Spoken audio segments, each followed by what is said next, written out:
तो गाइज आज हम पॉइंटर के बारे में सीखेंगे सी लैंग्वेज के अंदर।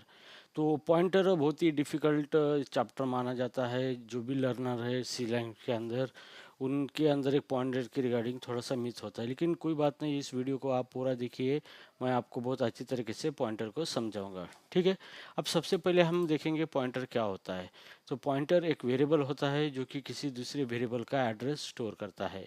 तो या फिर आप ऐसे बोल सकते हैं कि pointer is a variable that store the memory address of another variable. तो बस उतना ही है पॉइंटर के बारे में। तो पॉइंटर किसी दूसरे वेरिएबल का जो भी मेमोरी एड्रेस होता है उसी को स्टोर करके रखता है, क्योंकि हर एक वेरिएबल हम बनाते हैं, हर एक वेरिएबल को अपना अपना एक मेमोरी एड्रेस होता है वैल्यू स्टोर करने के लिए। तो आपको किसी वेरिएबल का मेमोरी एड्रेस किसी दूसरे वेरिएबल के अंदर स्टोर करना है, तो उस वेरिएबल को आप पॉइंटर डिक्लेयर कर सकते हैं। ठीक है। तो सब चलो हम प्रोग्राम के जरिए इसको देखेंगे। तो जैसे मैं यहाँ पे प्रोग्राम राइट करता हूँ इंटीजर मैन। ठीक है। तो हम इसको रिटर्न 0 कर देंगे, ऑपरेटिंग सिस्टम को बताएंगे कि ये ऑबनॉर्मल टर्मिनेशन है। ठीक है।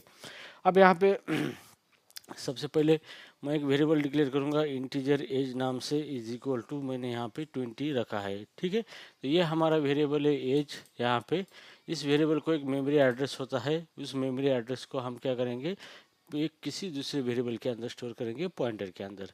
तो हम यहाँ पे पॉइंटर डिक्लेयर करेंगे इस तरीके से, जैसे इंटीजर। तो पॉइंटर डिक्लेयर करने के लिए स्टार यूज करना है आपको।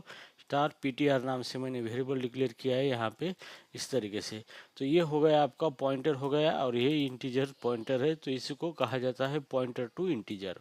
तो ये एक चीज़ ध्यान में रखना है, ये वेरिएबल पॉइंटर है और ये पॉइंटर इंटीजर टाइप का है, तो इसी को कहा जाता है पॉइंटर टू इंटीजर। मतलब ये पीटीआर वेरिएबल किसी दूसरे इंटीजर मेमोरी एड्रेस को वेरिएबल क्या करेगा, स्टोर करेगा। तो अभी हम ये जो इसका मेमोरी एड्रेस हमें स्टोर करना है, तो यहाँ पे हमें एम्परसेंड ऑपरेटर लगाना है और आगे ये लिखना है इस तरीके से। तो एम्परसेंड ऑपरेटर क्या करेगा, ये जो है ये वेरिएबल उसका मेमोरी एड्रेस निकालेगा और पॉइंट पीटीआर वेरिएबल के अंदर रख देगा।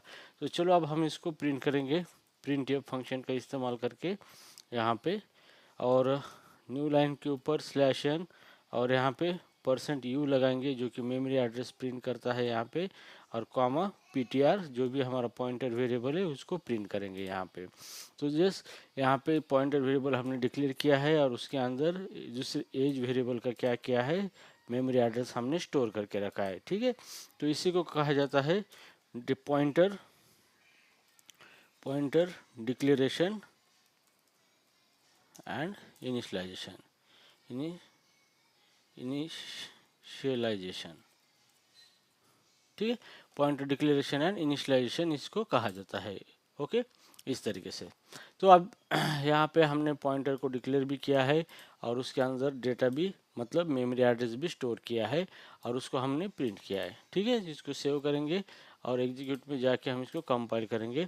तो यहाँ पे वार्निंग आई है, यहाँ पे प्रिंटफ फंक्शन की प्रिंटफ फंक्शन हमने यूज़ किया है, लेकिन ये फंक्शन का डेफिनेशन नहीं मिल रहा है उसको, तो हमें एक हेडर फाइल इंक्लूड करनी है यहाँ पे इस तरीके से stdio.h इस तरीके से। ठीक है।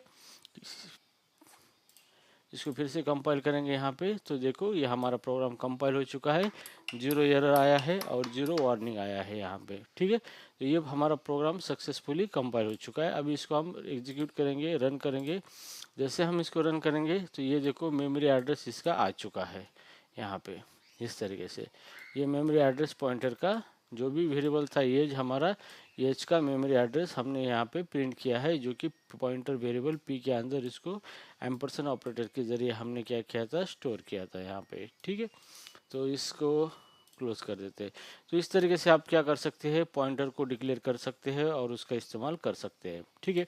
अभी हम देखेंगे डी रेफरेंसिंग पॉइंटर। यहाँ पे डी रेफरेंसिंग पॉइंटर। तो पॉइंटर डीरेफरेंसिंग का मतलब ये होता है कि पॉइंटर के अंदर जो भी वेरिएबल मेमोरी एड्रेस होता है, उस मेमोरी एड्रेस के ऊपर की जो भी वैल्यू होती है उसी को प्रिंट करना। तो इसी को हम क्या करते हैं, डीरेफरेंसिंग बोलते हैं। तो डीरेफरेंसिंग का सिंपली मतलब यही होता है कि मेमोरी एड्रेस जो भी है उसके ऊपर की वैल्यू जो होती है उस वैल्यू तक पहुंचना, उसी को डी रेफरेंस कहा जाता है। अब देखो ये हमारा pointer variable pointer PTR variable है, इसके अंदर एज वेरिएबल का मेमोरी एड्रेस है।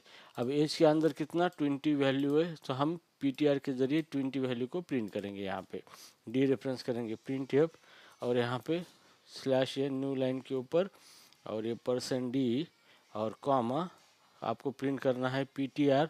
अगर पीटीआर करोगे तो मेमोरी एड्रेस प्रिंट होगा, इसको स्टार लगाना है, और जैसे स्टार लगाएंगे तो ये हो गया डी रेफरेंसिंग। इसी को कहा जाता है डी रेफरेंसिंग।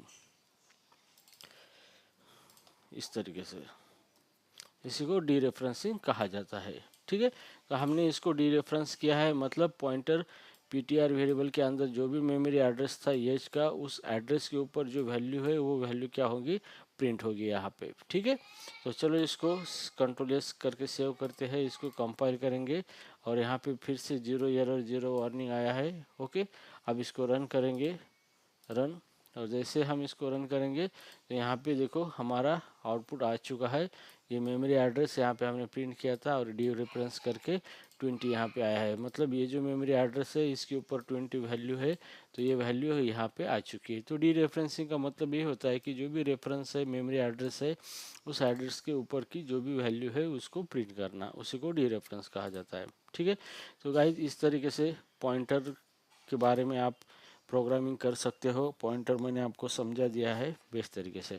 और एक है कि हम पॉइंटर, ज़रूरी नहीं कि पॉइंटर यहाँ पे डिक्लेयर करते वक्त ही उसको इनिशलाइज करना है, हम पॉइंटर को असाइनमेंट भी कर सकते हैं। मतलब इंटीजर स्टार p नाम का पॉइंटर हमने यहाँ पे रखा है, तो ये हो गया पॉइंटर टू इंटीजर, मतलब ये इंटीजर वेरिएबल का एड्रेस ही स्टोर करके रखेगा। तो हम बाद में इसको एड्रेस दे देंगे, जैसे p इज इक्वल टू %एज, जो भी हमारा वेरिएबल एज है उसका मेमोरी एड्रेस हमने निकाला है, p के अंदर रखा है यहाँ पे, और इसको हम प्रिंट करेंगे प्रिंट एफ, और यहाँ पे न्यू लाइन पे /n %u मेमोरी एड्रेस, और यहाँ पे कॉमा p यहाँ पे प्रिंट करेंगे। ठीक है, तो इस तरीके से क्या होगा, एज के अंदर का जो भी मेमोरी एड्रेस है, ये सॉरी एज का जो भी मेमोरी एड्रेस है वो p के अंदर चला जाएगा, और उसको हमने यहाँ पे प्रिंट किया है। तो अगर हम बाद में डिक्लेयर, p को हमने पहले यहाँ पे डिक्लेयर किया है और बाद में इसको उसके अंदर वैल्यू रख रहे, तो इसको हम कहते हैं पॉइंटर असाइनमेंट, पॉइंटर असाइनमेंट। ठीक है, तो ये चीज़ आपको एग्ज़ाम में लिखना बहुत ज़रूरी है, इस तरीके के वर्ड्स आपको लिखना बहुत ज़रूरी है। ठीक है, तो चलो इसको रन करके देखते हैं। यहाँ पे कंपाइल करेंगे, कंपाइल हो चुका है ये, कंपाइल हो चुका है। यहाँ पे 0 एरर 0 वार्निंग आपको मिल चुकी है यहाँ पे। ठीक है, अब इसको एग्जीक्यूट करके रन करेंगे यहाँ पे, तो देखो ये मेमोरी एड्रेस प्रिंट हो चुका है, जो हमने बाद में प्रिंट किया था असाइनमेंट करके, इस तरीके से। ठीक है, तो इस तरीके से ये हमारा पॉइंटर का प्रोग्राम हो चुका है। तो गाइज पॉइंटर बहुत सिंपल है। आई होप कि आपको इस वीडियो में पॉइंटर के बारे में अच्छा समझ में आया है, क्योंकि पॉइंटर बहुत सिंपल है लेकिन दिखने में थोड़ा सा कॉम्प्लेक्स लगता है। सी प्रोग्रामिंग में पॉइंटर चैप्टर को बहुत कॉम्प्लेक्स माना जाता है, क्योंकि इसका लर्निंग कर्व ज़्यादा है। लेकिन कोई बात नहीं, अगर आप मेरे वीडियो देखते रहोगे तो आप जल्दी समझ जाओगे कि पॉइंटर कितना आसान है। ठीक है, तो आज की वीडियो में इतना ही। अगले वीडियो में मैं पॉइंटर के रिगार्डिंग और भी बहुत कुछ टॉपिक है, वो टॉपिक के ऊपर वीडियो बना के अपलोड कर दूंगा। तब तक के लिए गुड बाय गाइज।